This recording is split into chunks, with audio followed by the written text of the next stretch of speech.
क्षण क्या कोई वास्तविक संकट है? अधिकतर समय नहीं, लेकिन तुम अभी में नहीं रहते। तुम या तो पछता रहे होते हो या डर रहे होते हो।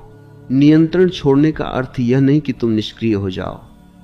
इसका अर्थ है तुम पूरी सजगता से काम करो, लेकिन परिणाम को जीवन पर छोड़ दो। जैसे तैराक पानी के साथ चलता है, पानी के खिलाफ नहीं।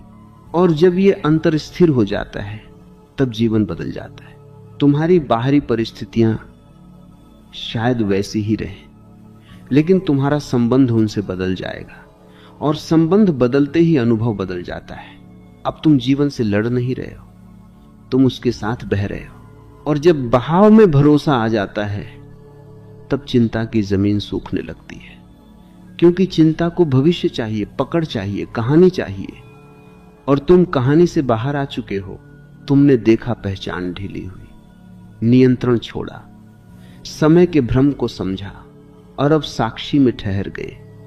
यह क्रम तुम्हें धीरे धीरे हल्का करता है, लेकिन याद रखो, इसे लक्ष्य मत बनाना। मुझे मुक्त होना है, यह भी एक नई चिंता बन सकती है। बस हर क्षण में जागरूक रहो। जब चिंता उठे, उसे पकड़ो मत। जब आनंद आए, उसे भी पकड़ो मत। दोनों को गुजरने दो। जीवन एक खुला आकाश है। चिंता और मस्ती दोनों बादल हैं।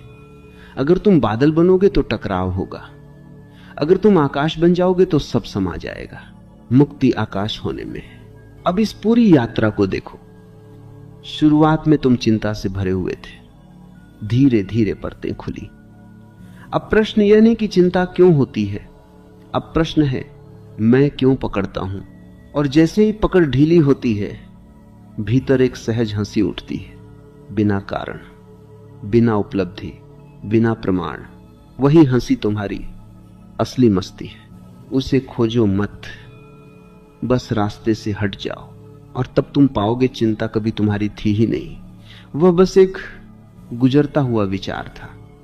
तुमने उसे घर दे दिया था। अब घर खाली है, खुला है, और उस खुलेपन में जीवन अपनी पूरी धुन के साथ नाच सकता है।